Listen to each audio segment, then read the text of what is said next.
Masoud Pezeshkian. That name has gradually etched itself into Iran's political landscape as one of the rare figures carrying an image of moderation and steadfastness in a highly volatile system. Born into a family of Azeri and Kurdish origins, he did not enter politics through the traditional path of power, but through a career as a cardiologist, where he spent many years saving patients in the most fragile moments between life and death.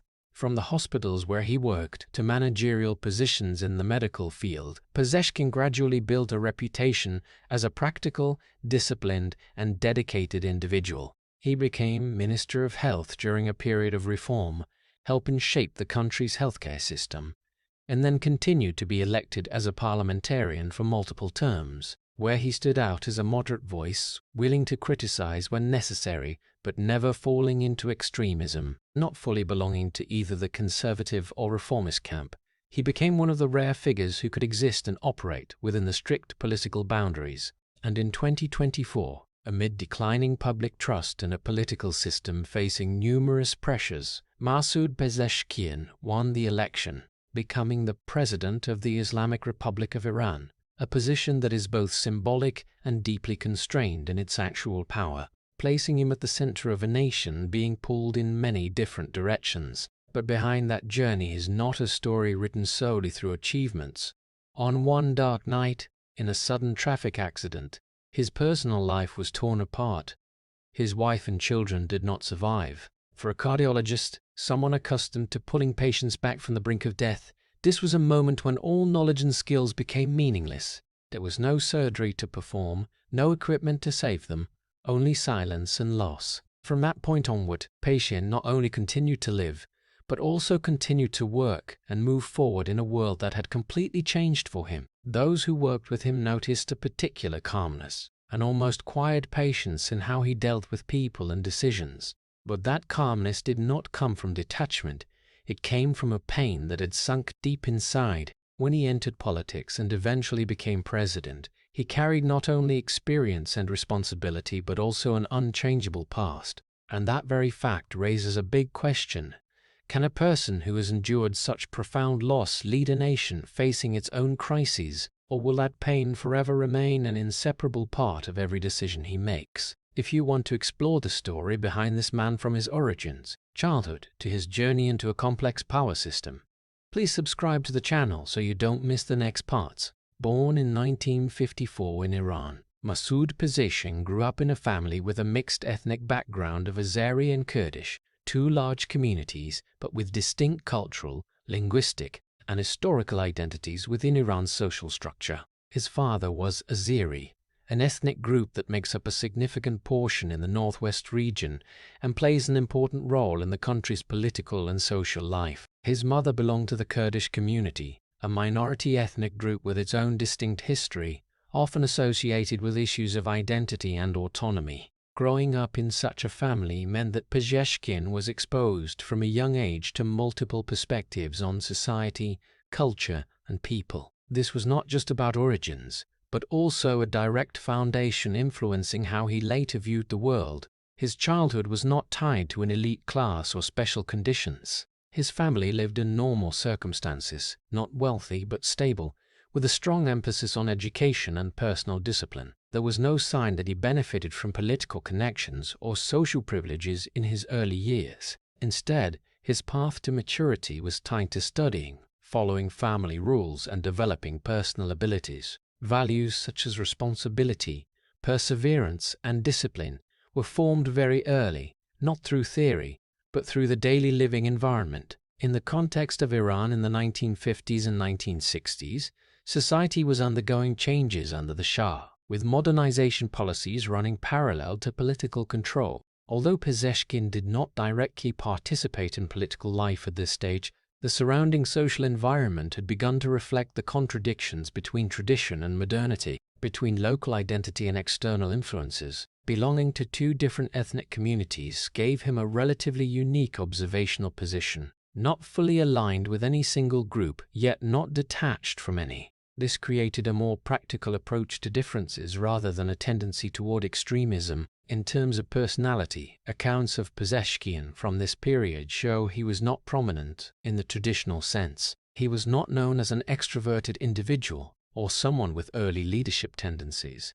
Instead, he tended to be quiet, observant, and absorbent of information before reacting. This approach later became a key feature of his political style, especially in an environment that demands balance amid various pressures. Family influence played a significant role in shaping his ethical thinking. The combination of discipline and responsibility from his father, along with emotional and empathetic elements from his mother, created a value system not based on extremism or clear opposition. Rather than approaching issues in binary terms, Pezeshkian tends to consider multiple factors at once, evaluating situations before forming an opinion. This is an uncommon trait in Iran's political environment, where boundaries between factions are often clearly defined. These formative elements from childhood did not create a figure with early power ambitions. On the contrary, they produced an individual inclined to adapt to complex systems without fully dissolving into them. Growing up between two ethnic identities, in an environment without privilege but with discipline,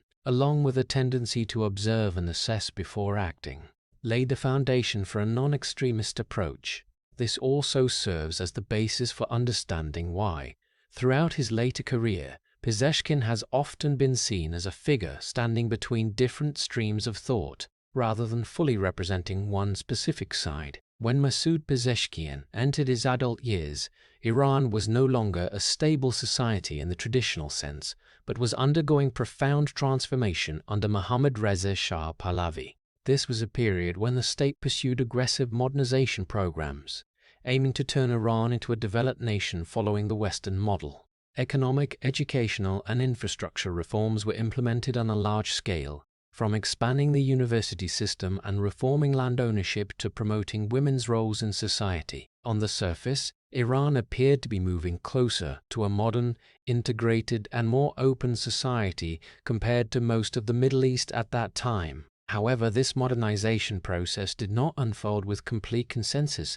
Parallel to the economic and social reforms was a tightly controlled political system maintained by the state's security apparatus. At the center of the system was Sabak, the internal intelligence and security agency established with Western support. Savak not only monitored political activities but also controlled social life, from the press and education to religious organizations. Individuals deemed to have oppositional thoughts, whether secular or religious, could become targets for surveillance, arrest, or interrogation. This created an environment where stability was maintained through control rather than through consensus. It was precisely in this context that the contradictions within Iranian society began to become more evident. On one side were the supporters of modernization, who saw engagement with the West as the path to economic development and elevating the nation's status. On the other side were religious and traditional groups, who believed these changes were eroding Iran's cultural and religious identity. This difference was not just a matter of opinion, but gradually turned into a confrontation over how to envision the country's future. Schools, mosques, and even families could become places reflecting these conflicts. For Pezeshkian, these upheavals did not come in the form of direct political decisions, but through the surrounding social environment. As a young person in the process of studying and forming his thinking, he witnessed a country where values were no longer unified. On one hand, he was exposed to a modern education system that emphasized science and technology.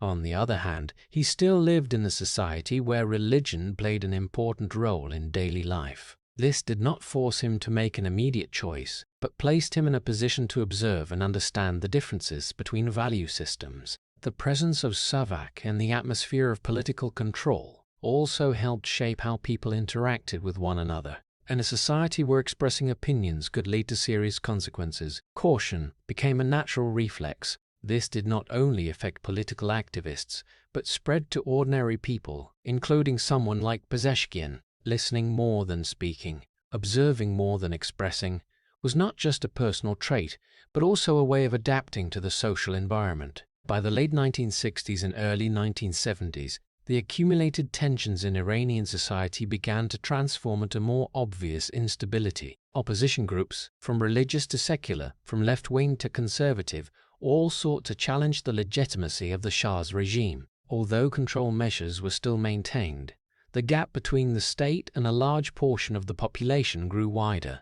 The reforms once expected to bring stability became sources of conflict instead. In that context, Pezeshkian continued his studies, not standing out as a political activist, but also not completely detached from the surrounding reality. He was not known as someone who participated in opposition movements during this period, but living in a society full of contradictions helped shape how he viewed power and responsibility. Rather than approaching issues through confrontation, he tended to seek to understand the various factors impacting society. Iran under the Shah, therefore, was not just a historical backdrop, but an environment that shaped an entire generation. For people like Pezeshkian, it was a time when the boundaries between right and wrong, between progress and tradition, were no longer clear. A nation striving to become modern while still bound by deep cultural and religious elements. A political system seeking to control in order to maintain stability, but creating pressures that led to greater instability.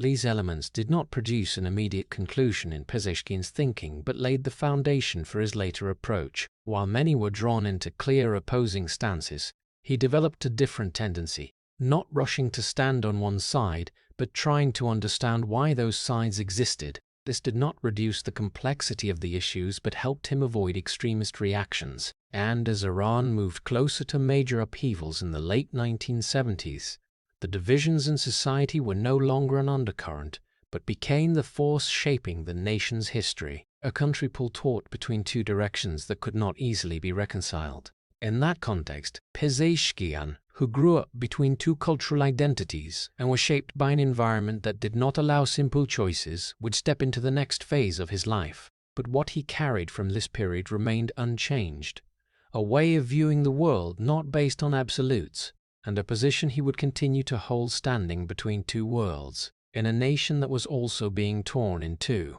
While Iran gradually moved toward major upheavals in the late 1970s, Masoud Pezeshkian chose a different path from many of his generation. As the society around him was swept into debates over ideology, power, and the country's political future, he did not enter the path of political activism or join the increasingly growing opposition movements. Instead, he decided to study medicine, a choice that carried no political symbolism but clearly reflected how he viewed his role in society. For Pezeshkian, becoming a doctor was not just a profession but a practical approach to the problems he witnessed around him. Instead of debating the system, he chose to work directly with people. He specialized in cardiology, a field that demands high precision and the ability to make decisions in emergency situations. This was not an easy choice, but it suited his personality, disciplined, patient, and focused on details. In the medical environment, results do not depend on arguments or viewpoints, but on the ability to assess conditions and act at the right moment. This reinforced a way of thinking based on reality and consequences rather than theory or ideology. The difference between Pezeshkian and many of his contemporaries became even more pronounced when Iran entered the war with Iraq in 1980. While many joined the front lines in military or political roles, he participated as a doctor. He did not carry weapons but worked in medical facilities near the front lines, where the wounded were brought in critical condition. There, decisions were not strategic or political, but a matter of life and death in the moment. Who needed to be saved first, who had a chance of survival, and how to sustain life under conditions of scarcity. This experience had a profound impact on how he viewed the world. In a war environment, distinctions of ideology, religion, or politics became secondary to one clear reality. Injured people needed treatment. Those lying on the operating table were not defined by their views but by the condition of their bodies. This created a humanistic approach in which a person's value did not depend on their position in the system, but on the fact that they needed help. Witnessing death as a regular part of the job also helped shape his thinking. Not all patients could be saved, and in many cases, a doctor's decision could only extend life for a short time. This fostered a clear awareness of the limits of control. While political systems are often built on the assumption that society can be directed and shaped, the reality of medicine showed that some factors lie beyond human control. After the war, Pezeshkian continued to advance his career in medicine, taking on managerial roles in the hospital system and gradually becoming known for his professional competence and organizational skills. However, his central image during this period remained unchanged: a doctor, not a politician in the traditional sense. He did not build influence through power alliances, but through professional work and a steady approach. This very steadiness set him apart when he later entered politics. While many political figures are shaped by rigid views or clear power goals, Pezeshkian carried a perspective formed in the medical environment, focusing on specific problems, assessing situations based on data and consequences, and prioritizing feasible solutions. This did not make him a radical reformer, but it also did not turn him into a complete part of the traditional power structure. The image of healer, not ruler, was therefore not just a description of his initial profession, but a thread running through how he approached issues later on. When facing policy questions, he tended to focus on the real impact on people rather than just abstract principles. This might reduce the ability to create rapid changes, but created a more stable foundation in the long term. However, this approach also had its limits when placed in a complex political system like Iran's. The system built on clear power structures and strong ideological principles is not always compatible with a flexible and pragmatic approach. This raised an important question as he gradually moved deeper into the state apparatus. Could someone trained to heal operate effectively in a system designed to control? When Pezeshkian began transitioning from medicine to positions in government, he did not abandon the perspective formed earlier. Instead, he brought it into a completely different environment, where decisions affected not just individuals but entire society. And it was here that the difference between healer and ruler began to become clearer. He did not seek to impose an overarching vision, but continued to approach each issue concretely. These experiences from this period did not produce a clear conclusion, but laid the groundwork for how he would act in the future.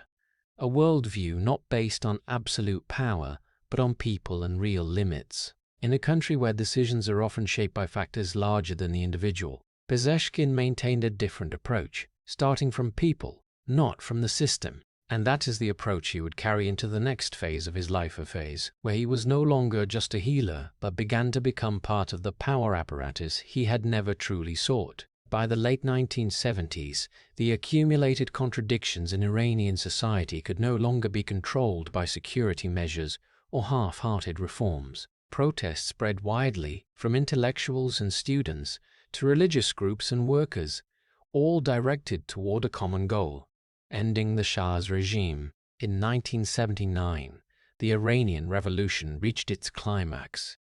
Mohammad Reza Shah left the country.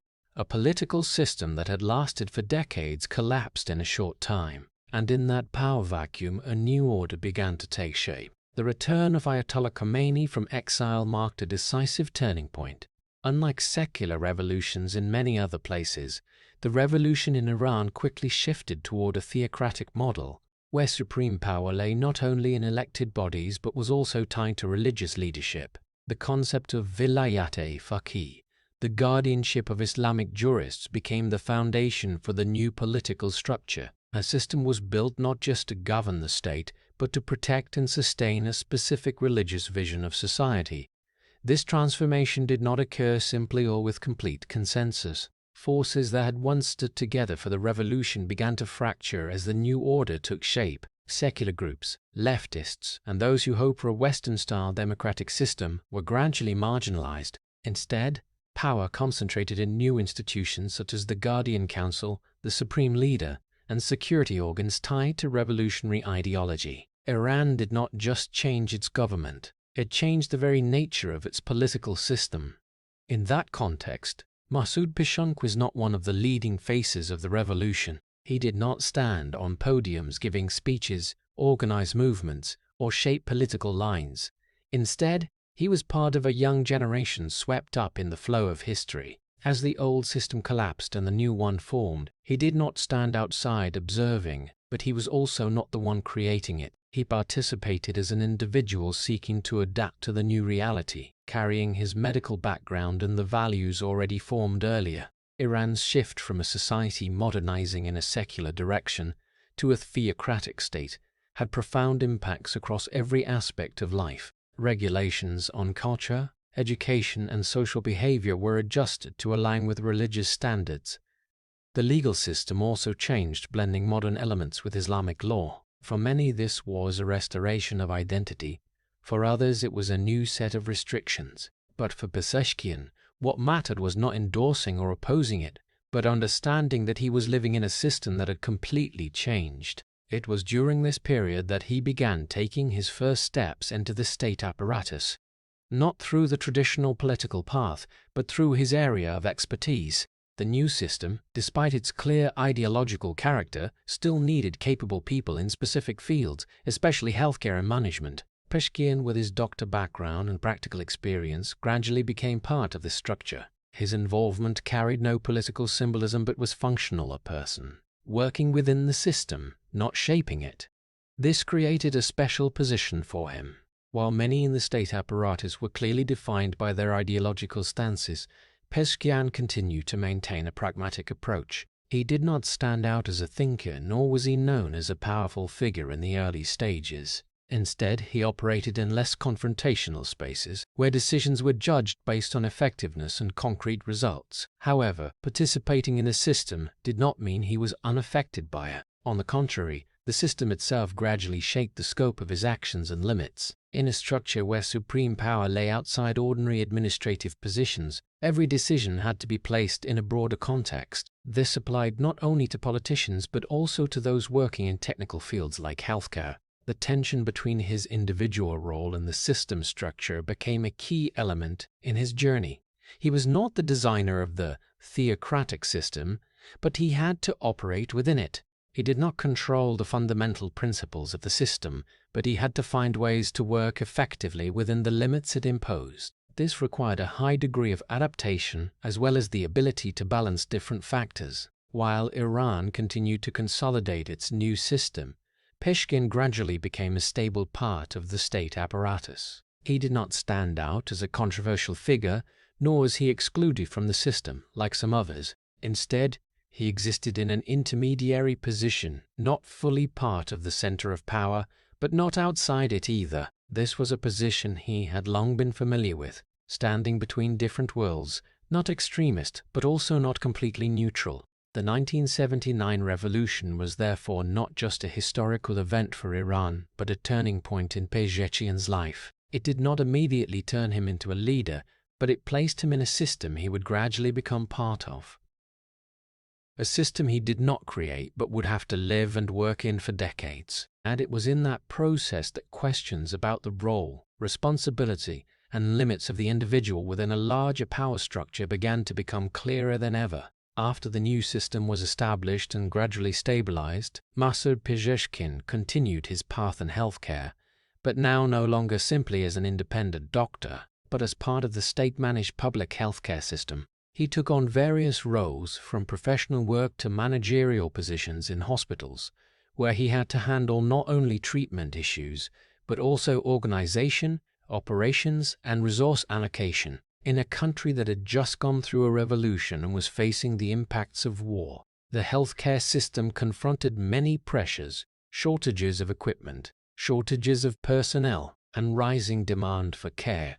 It was in this environment that Pezeshkian began to develop a more pragmatic approach to management, focusing on efficiency, on what could be achieved under limited conditions, rather than on idealistic goals that were hard to reach. His role did not stop at running a medical facility, but expanded to administrative positions at the local level. He participated in organizing the healthcare system in the region, coordinating between hospitals, medical facilities, and local authorities. This was the period when he began to understand more clearly how decisions were made within the state apparatus. Unlike in a purely medical environment, where a correct diagnosis could lead directly to a specific action, the administrative system required considering many factors: budgets, regulations, political priorities, and relationships within the apparatus. In that process, Pezeshkian did not stand out as someone seeking to change the system, but as someone trying to make the system work better within the permitted scope.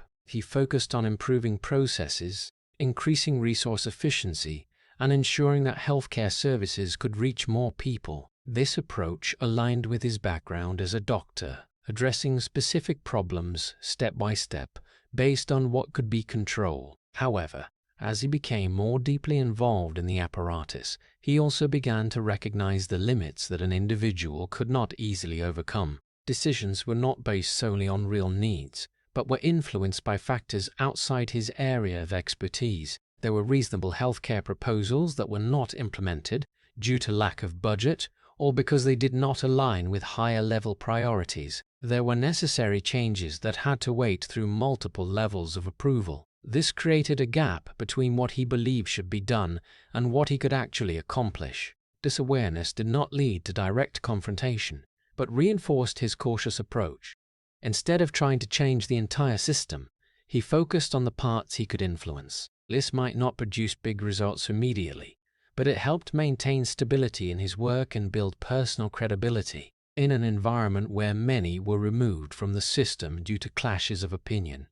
The ability to maintain his position and continue working was itself a form of success. Throughout this period, Pezeshkian's image was not tied to power in the traditional sense.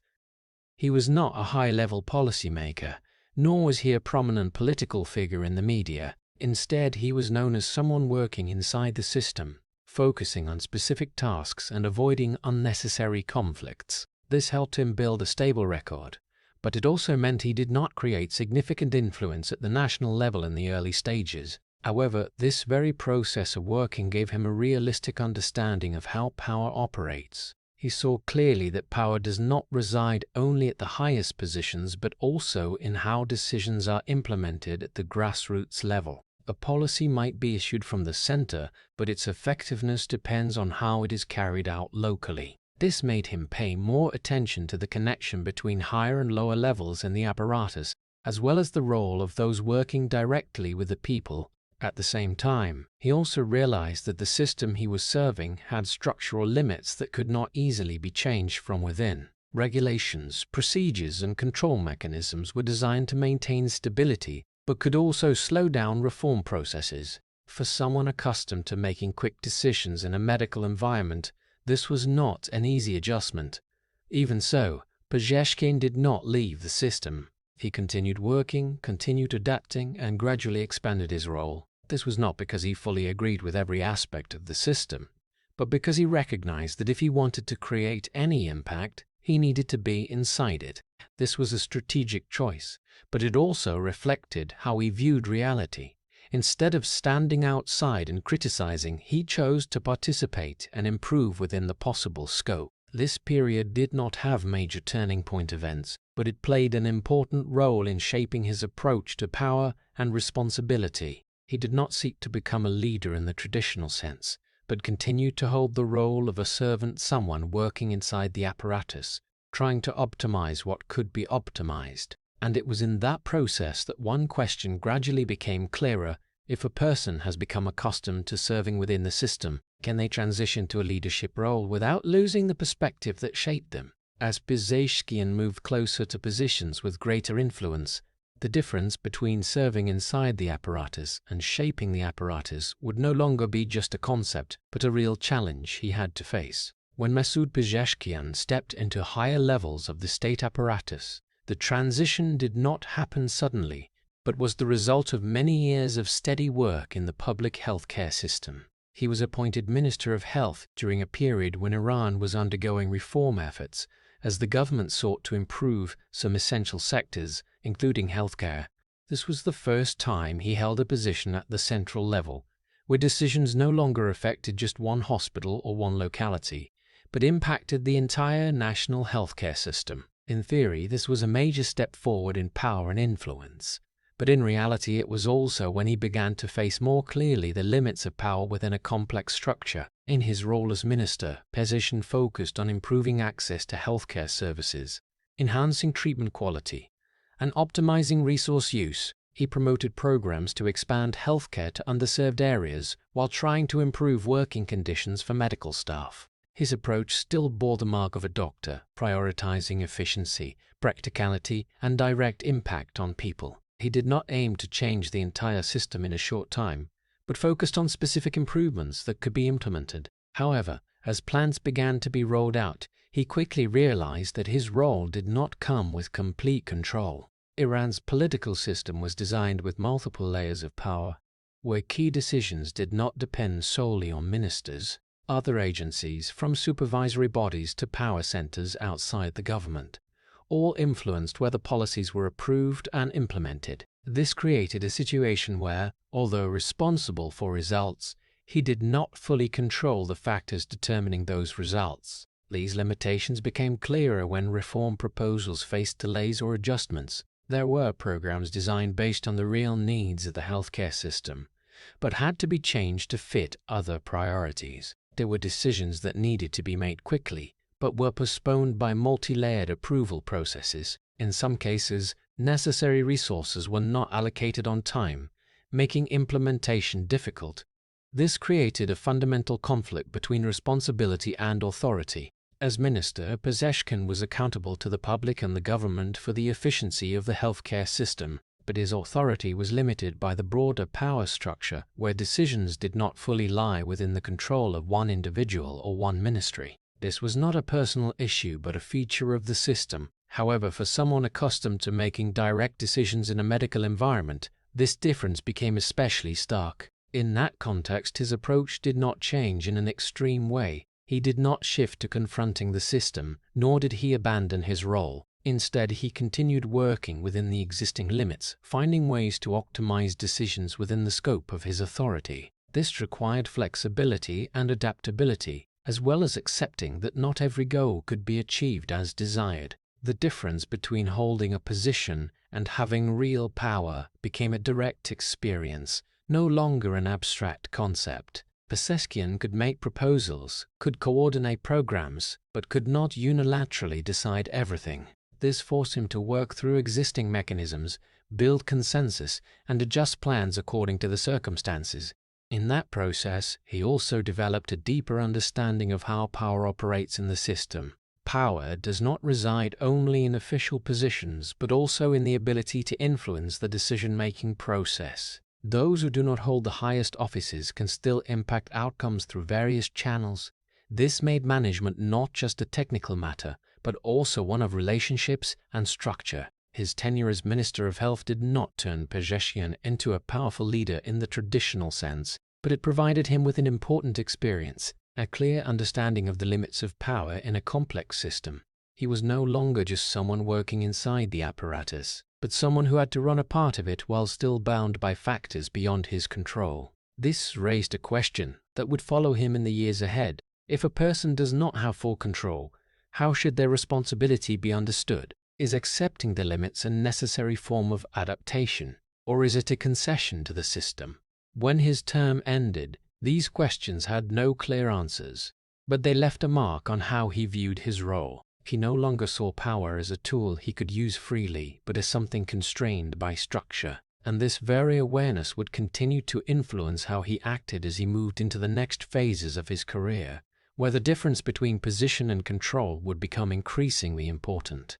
The years in the state apparatus, with the clear limits on power and responsibility, were not the only challenge Masoud Pezeshkian had to face. Alongside the pressures of work, there was something else that existed quietly, not appearing in reports or discussed in meetings, but having a deeper impact than any political decision. That was the personal loss he had experienced many years earlier, an event that never truly left his life. The accident that year did not just take away his wife, but changed the entire structure of his life. What had once been a complete family, a balanced system between work and personal life, suddenly vanished. There was no preparation, no time to adapt. Only a new reality he had to accept. After the tragedy, Pezeshkian not only continued working but also had to take on the role of both father and mother to the remaining children. This was not a symbolic task, but a daily responsibility, nurturing, educating, and maintaining stability for the family, while he himself was still grappling with loss. Balancing high-pressure work with family responsibilities created a form of stress that was not easily visible from the outside. There were no clear signs of breakdown, no extreme reactions. Instead, there was a quiet adjustment.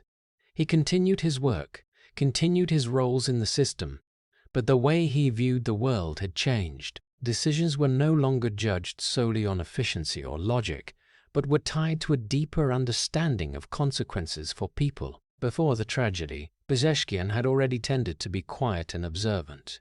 After it, these traits became more pronounced. He showed less emotion outwardly, not because of a lack of feeling, but because he had grown accustomed to controlling it. In a political environment, this could be seen as calmness or restraint, but for him, it was a coping mechanism, a way to maintain stability while personal elements had completely changed.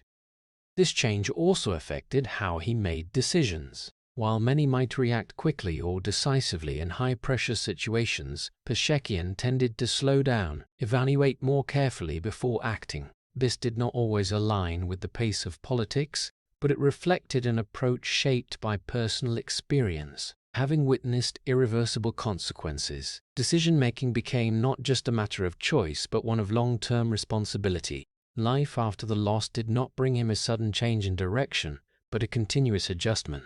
He did not abandon his work, did not isolate himself from the system, but kept moving forward, step by step. However, every step carried an element that had not existed before: the awareness that some things cannot be controlled and that every decision can lead to irreversible consequences. Compared to the period before the tragedy, the difference was not in goals but in approach. Before, he focused on completing tasks efficiently. Afterward, he still did that, but with a higher level of caution. He did not seek attention, did not try to build a personal image, but focused on maintaining stability in both work and private life. This kept him from becoming a prominent figure in the media sense, but created a consistent image, someone not easily swayed by external pressures. For those who worked with him, this calmness could be seen as a leadership quality, but in reality, it stemmed from a deeper personal experience. When someone has faced great loss, the ordinary pressures of work no longer carry the same weight. This does not reduce responsibility, but changes how one responds to it. The pain was not displayed publicly, but it also did not disappear. It existed in the background of every decision, every interaction, not as a direct dominating factor, but as a quiet foundation shaping his worldview. For Pezeshkian, this did not lead to pessimism, but to a more realistic form and approach, not based on absolute expectations, but on accepting that every system and every person has limits. In a political environment where many are shaped by ambition or ideology, his personal experience created a difference. He did not approach power as a goal, but as a limited tool. He did not view decisions as mere strategic moves, but as actions with real impact on people's lives. And that very quiet pain, not spoken out, not emphasized, became one of the clearest factors shaping who he is. Not by completely changing his path, but by changing how he walks that path. As he continued to advance deeper into the machinery of power, what he carried was not just experience or position, but also an inseparable past. And in a system where many decisions are made from a distance, that personal experience made him see what not everyone sees: the human being behind every number, every policy, every choice.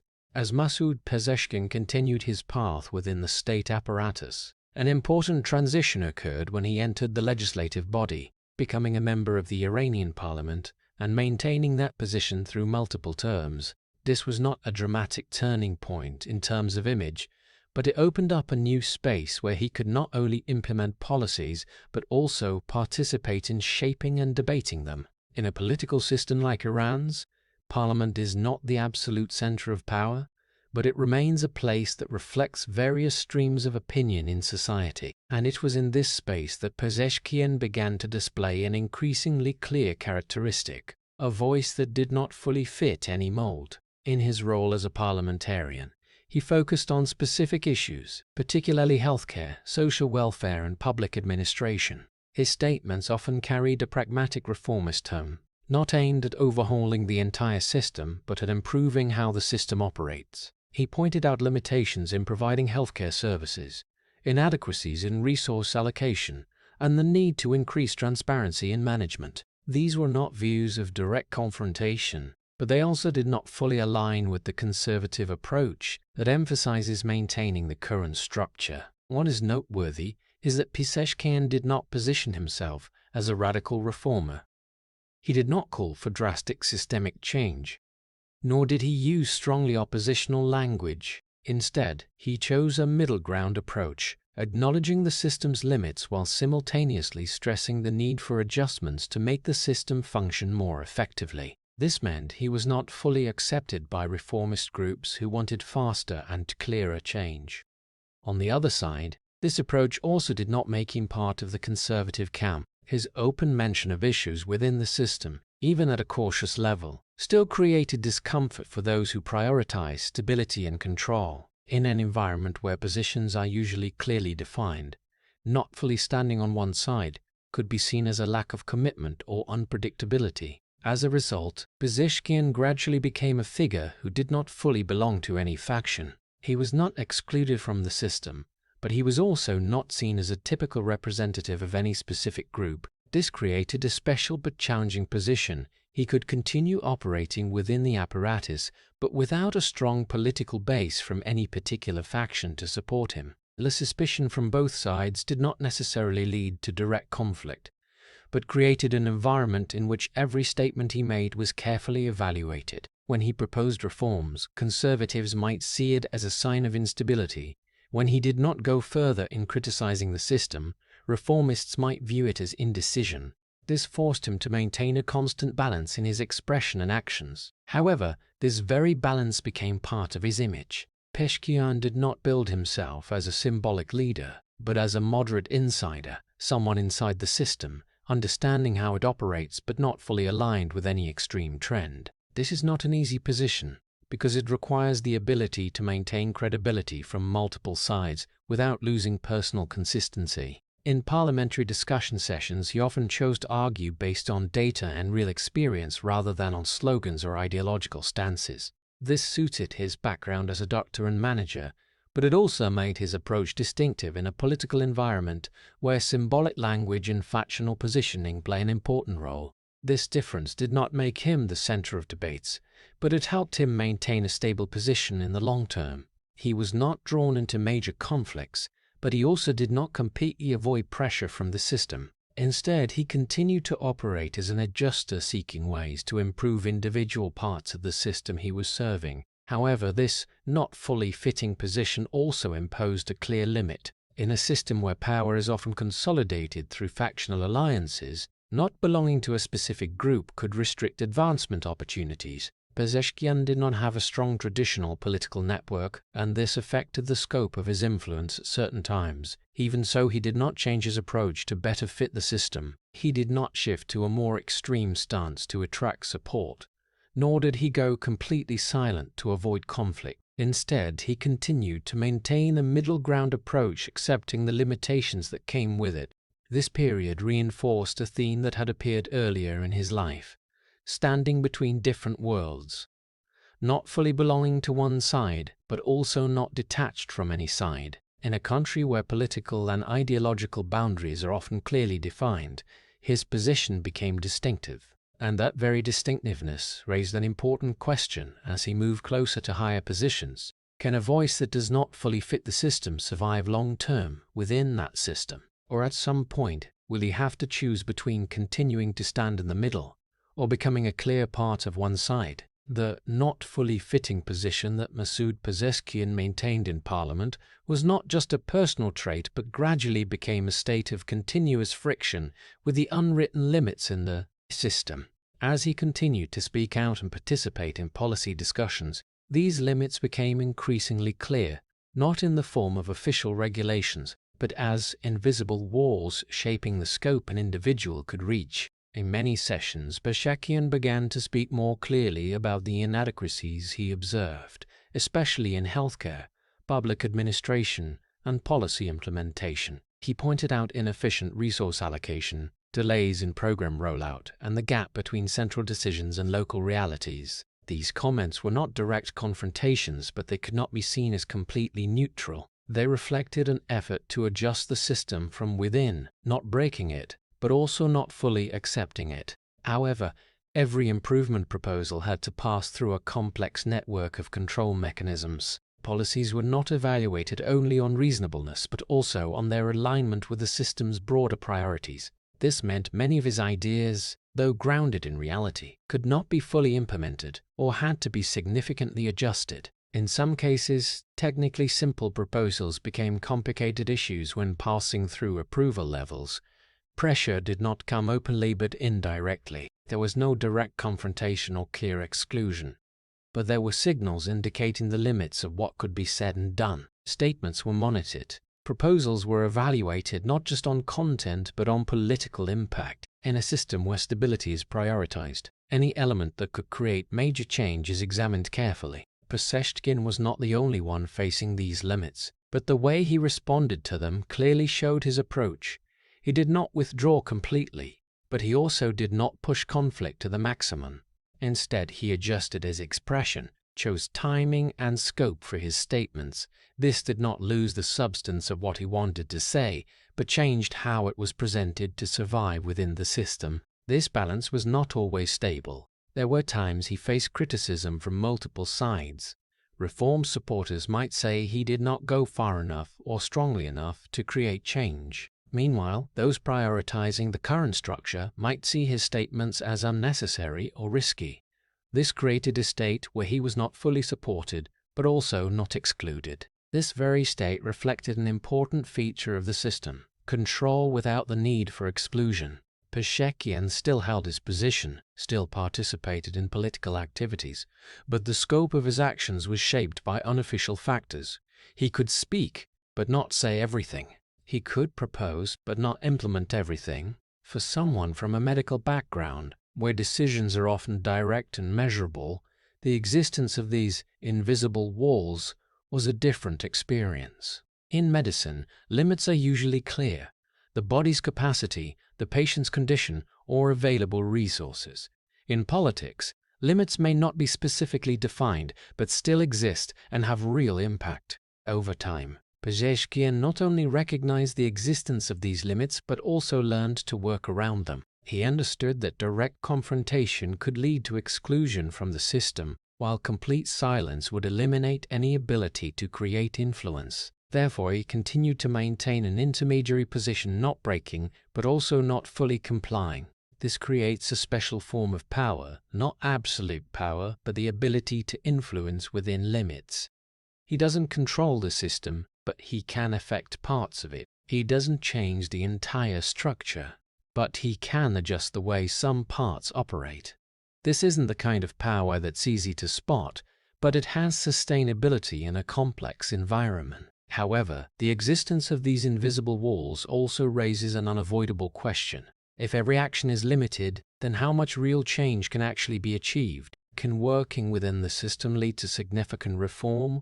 Or is it just minor adjustments inside an unchanging structure? For Pezeshkian, the answer doesn't come in the form of theory, but through experience. He keeps working, keeps speaking out, and keeps making proposals, even knowing that not every effort will bring results. This isn't a sign of complete acceptance, but a pragmatic approach to a system with many layers of control. And as he moves closer to positions with greater influence, these invisible walls don't disappear, they just change form. Power may increase in terms of official position, but the limits still exist, even becoming more complex. In a system like this, the question is no longer how to gain power, but how to use power while still being constrained by the very system that granted it. As Masoud Pezeshkian continues to operate within the system with limits that have become familiar, the context around him also shifts in an increasingly complex direction.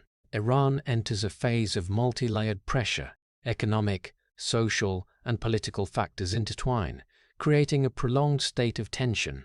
International sanctions, especially those related to the nuclear program, have directly impacted the economy. The national currency has lost value, inflation has soared, and living costs have skyrocketed. These factors don't just appear in economic reports, they become everyday experiences for people. From the price of food to job opportunities, from access to services to future prospects. In that context, the gap between the state and parts of society becomes increasingly clear. Expectations for improved living conditions aren't met at the desired level, while political and social restrictions remain in place. This creates a prolonged state of instability, not always erupting into major conflict but always present as underlying pressure. The death of Mahsa Amini in 2022 becomes a clear flashpoint. Protests spread across many cities, not just revolving around one specific event, but reflecting accumulated discontent in society. The slogans and demands aren't uniform, but they share a common thread: distrust of the system and a desire for change at various levels. The state's response, with control and security measures, only highlights the tension between stability and resistance.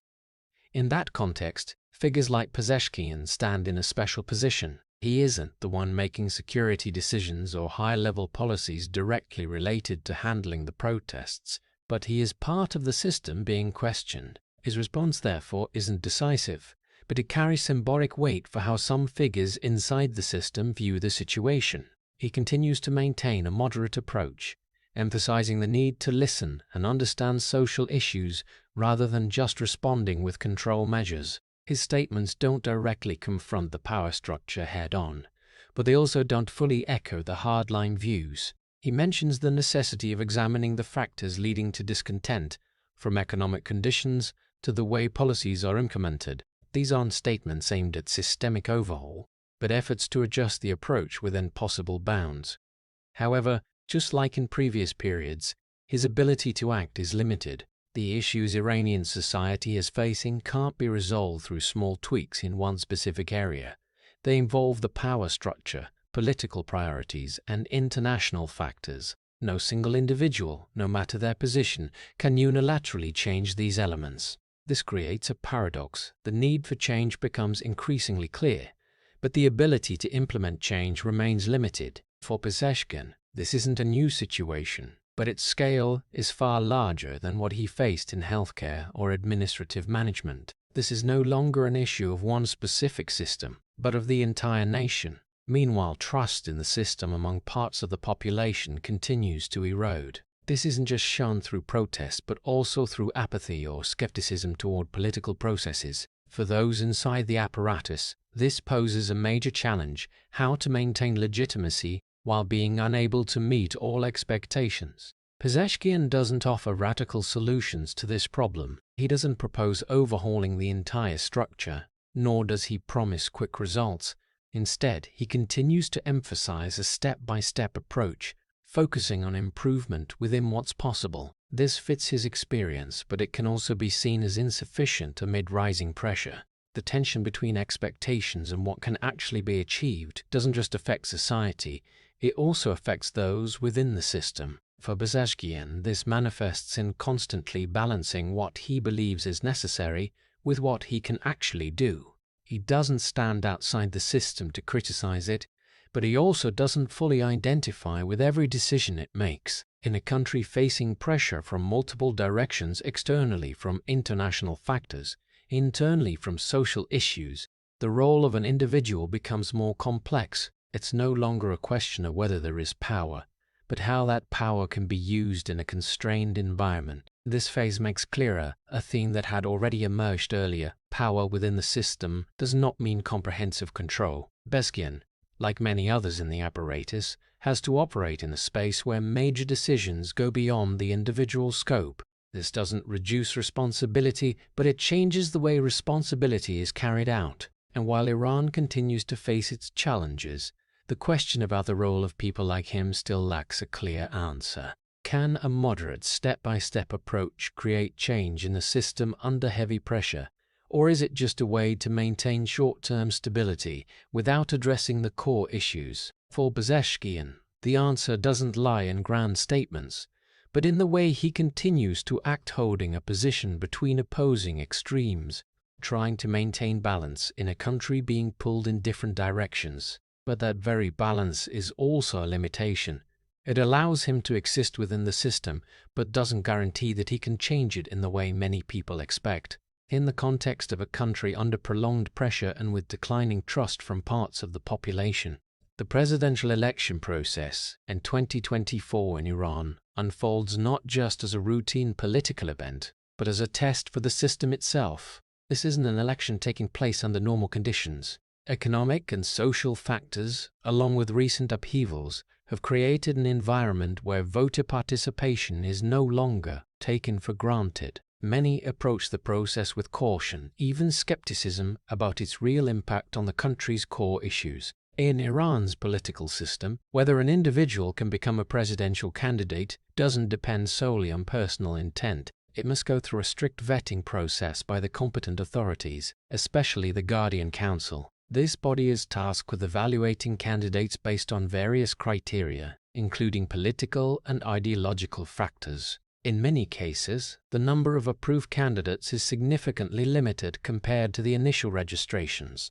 This makes the outcome of the vetting process a key factor, shaping the election landscape right from the start. It is precisely in that context that Masoud Pezeshkian's approval to run becomes a noteworthy element.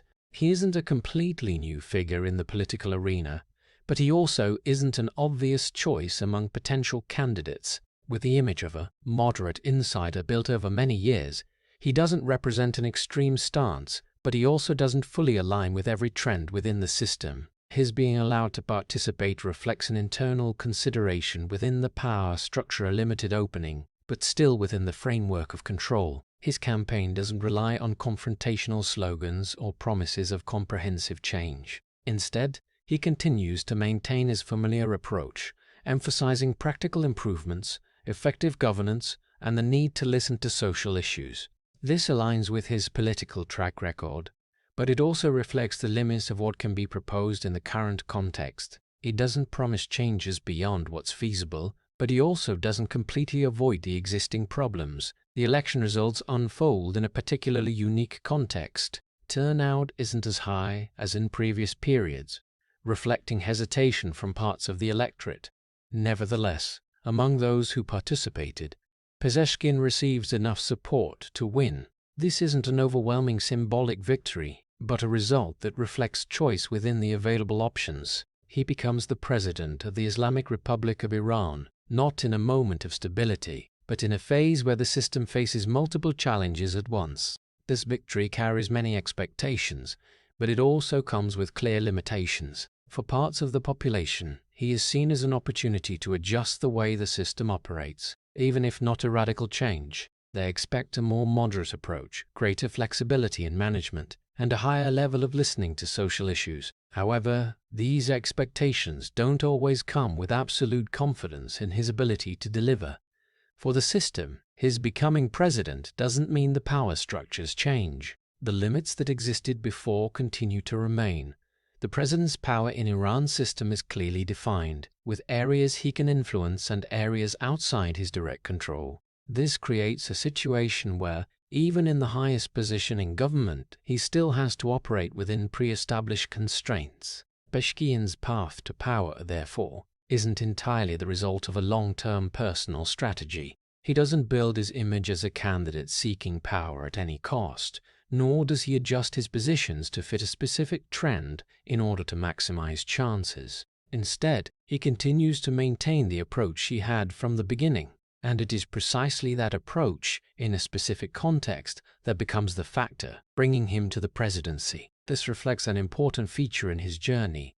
Many turning points don't come from imposed decisions, but from the combination of context and the position he occupies. He doesn't create the system he serves, but he learns how to operate within it, and at a certain point, that system opens a path for him to step into. However, reaching the position doesn't resolve the questions that existed before. The invisible walls of power are still there. The boundaries between responsibility and authority haven't disappeared, and the pressures from society, from the economy to politics, continue to be present. When Pezeshkian enters his presidential term, he doesn't just bring experience and position. He also brings the entire journey that has shaped him from a doctor, a servant within the system, to a figure standing amid different streams of opinion. And that very journey raises an important question for the next phase. Can someone who doesn't seek power in the traditional way use power differently once they finally have it? Or will the system he enters continue to shape how he acts, just as it has done throughout the years before?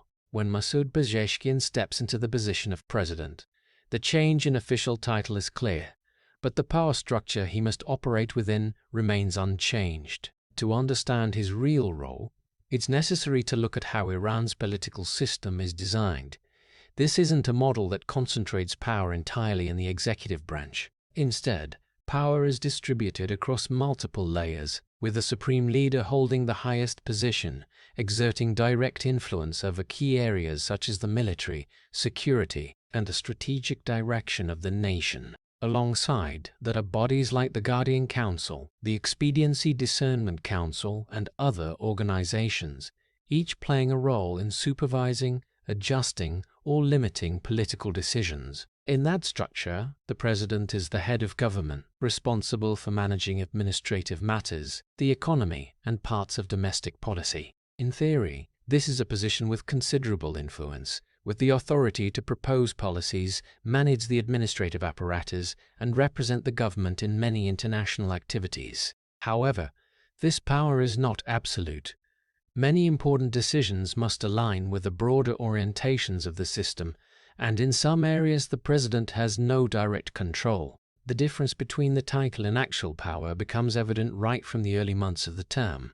Pezeshkian can put forward plans to improve the economy, adjust social policies, or change management methods, but implementing these plans depends on many factors beyond his individual scope. The ministries, agencies, and related organizations are not only coordinated by the government, but are also tied to other power structures. This makes the decision-making process not a straight line from idea to execution, but a series of adjustments and negotiations. The conflict between expectations and reality emerges quickly. For parts of the population, Pezeshkian's becoming president carries hope for changes, not revolutionary ones, but enough to improve the current situation. They expect a more flexible approach, greater openness, and the ability to address economic and social issues. However, these expectations face a reality. The president's power is not sufficient to carry out all those changes independently. In many cases, his decisions must be adjusted to fit the system's limits. There are policies proposed but not fully implementable.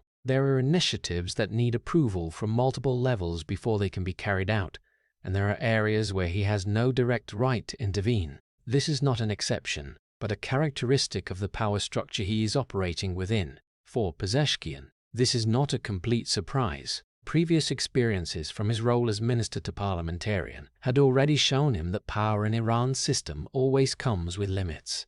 However, when in the position of president, these limits become clearer because of the larger scale and greater expectations. He is no longer responsible only for a specific field, but for the entire functioning of the government. The tension between nominal power and real power not only affects how he acts, but also how he is perceived. For those expecting change, these limits can be seen as inefficiency or lack of decisiveness. For those inside the system, it is an inevitable part of how the system operates. Pezeshkian stands between these two views, having to balance meeting expectations and complying with constraints. In that process, his approach does not change abruptly. He continues to maintain a cautious style, focusing on what can be achieved within the allowed scope. Rather than trying to create changes beyond his capacity, he seeks to optimize decisions within the existing framework. This may not produce quick results, but it helps maintain stability in a complex environment. However, this approach also raises a bigger question. Is accepting the limits the only way to survive in the system, or can other ways be found to expand the scope of action?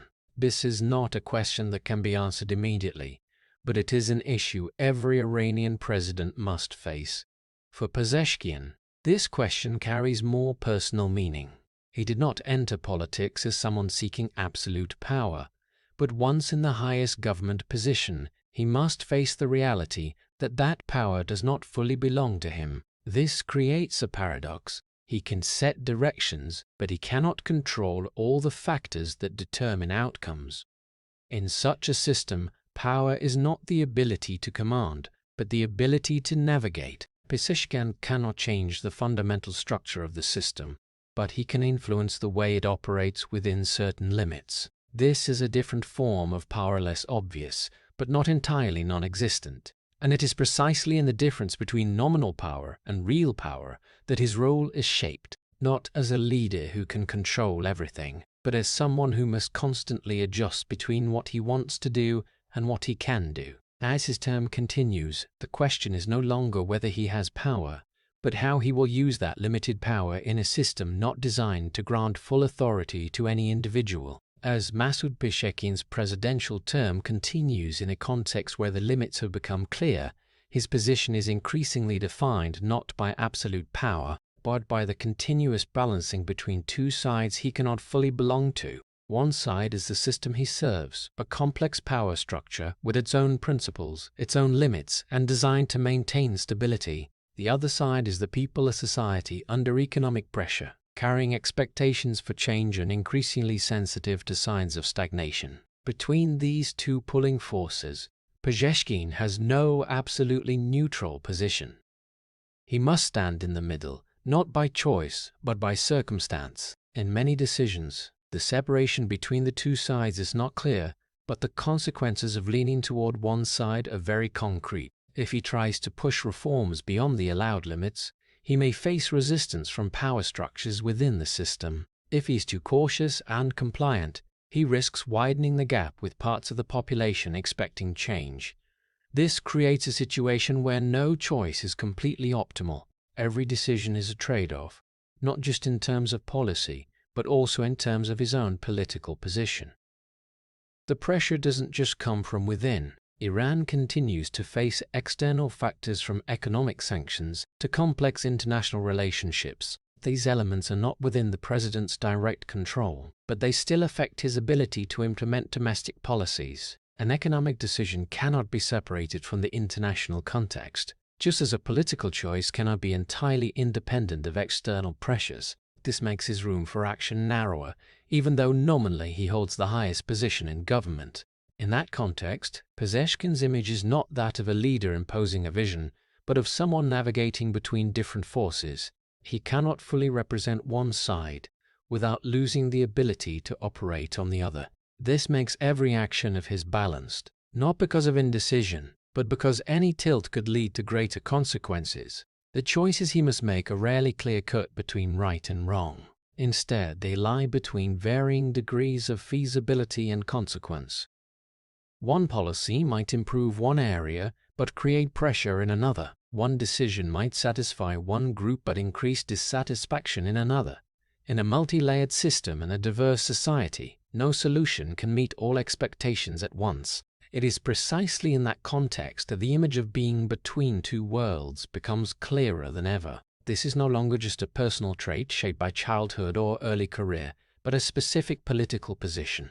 Pezeshkian stands between the system and society, between stability and change, between what is possible and what is expected.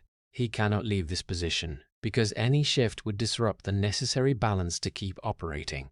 However, this balance is not a long-term stable state. It is a continuous process requiring adjustment to each situation, and at certain moments the pulls from both sides become so strong that they cannot be fully reconciled. Expectations from society may exceed what the system can deliver. Demands from the system may not align with the people's needs. In such moments, his role is not to fully resolve the conflict, but to manage it.